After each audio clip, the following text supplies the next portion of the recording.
Republicans on Wednesday blocked the Senate from beginning debate on the John Lewis Voting Rights Advancement Act with a filibuster, their fourth filibuster of voting rights legislation this year.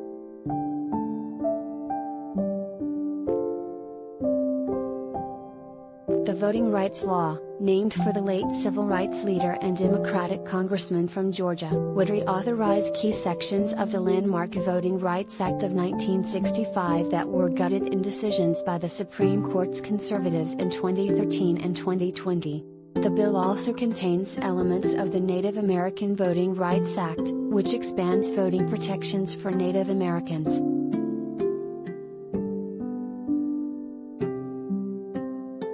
By using the filibuster a fourth time, Republicans have signaled clearly that they will not support any voting rights legislation, including the restoration of provisions of the Voting Rights Act of 1965.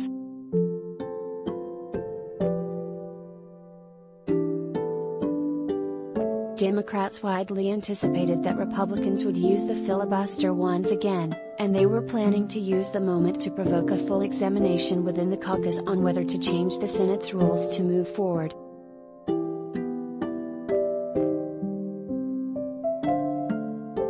We will continue to fight for voting rights and find an alternative path forwards, even if it means going at it alone, to defend the most fundamental liberty we have as citizens, Senate Majority Leader Chuck Schumer, DNY, said after Wednesday's vote.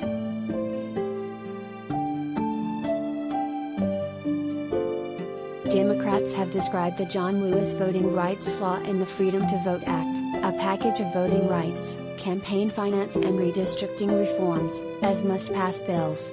They point to the wave of restrictive election laws enacted in GOP-run states, and inspired by former President Donald Trump's election fraud lies, as evidence for the need to pass them. And Schumer previously said everything is on the table as a means to get the legislation passed.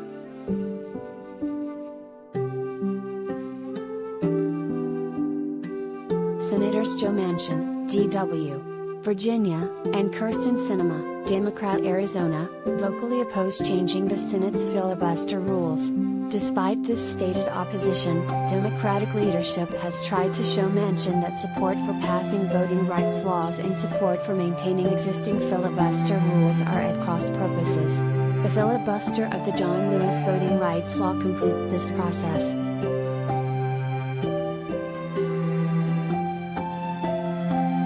Democrats' push for democracy reform legislation started with the House passage of their marquee bill, the For the People Act. But Manchin declared his opposition to it in June after it failed to attract Republican support in the House or the Senate Rules Committee. Democrats then negotiated a compromise version of the bill, the Freedom to Vote Act, based on Manchin's own framework for what he believed could garner GOP support.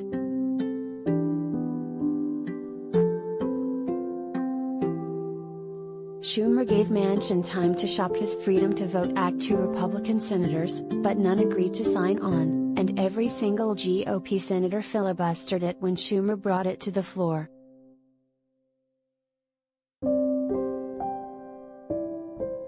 As the Freedom to Vote Act came up against a GOP filibuster, the House passed the John Lewis Voting Rights Bill.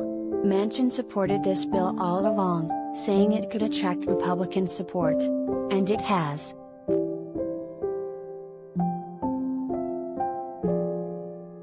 Senators Patrick Leahy, Democrat Vermont, Dick Durbin, DL, and Manchin announced a compromise on Tuesday with Senator Lisa Murkowski, Republican Alaska, to obtain her support for the John Lewis Voting Rights Law.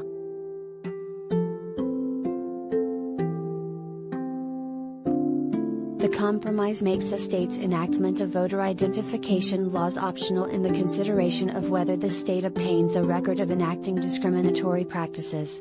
States with a history of discriminatory practices as described in the law must clear election changes in advance with the Department of Justice or through the courts.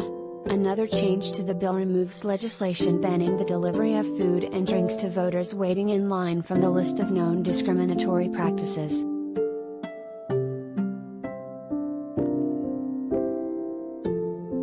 Support from one Republican is not enough to overcome a filibuster.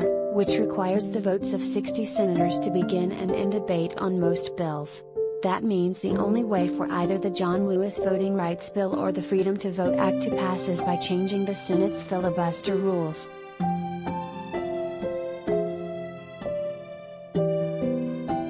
If anything, Murkowski's support illustrates how extreme Republicans have become in opposing voting rights legislation.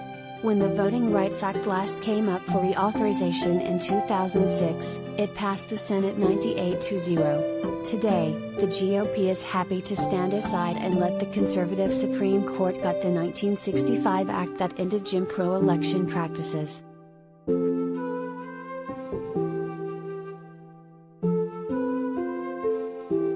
Republicans have shown mention they have no interest in passing voting rights legislation. The Senate Democratic caucus will now need to determine whether this is enough to gain his support to change the filibuster rules.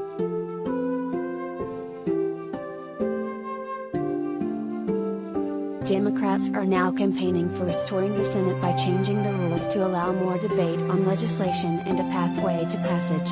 What that would look like remains to be seen.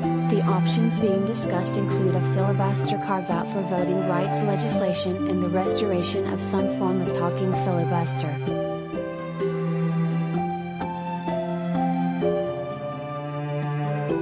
Prior to Wednesday's vote, Schumer strategized with Senators Angus King, Tim Kaine, Democrat Virginia, and John Tester, Democrat Montana, about the three moderates holding family discussions with other Democratic senators to find a way to restore the Senate and pass voting rights legislation around the filibuster, according to a senior Senate Democratic aide.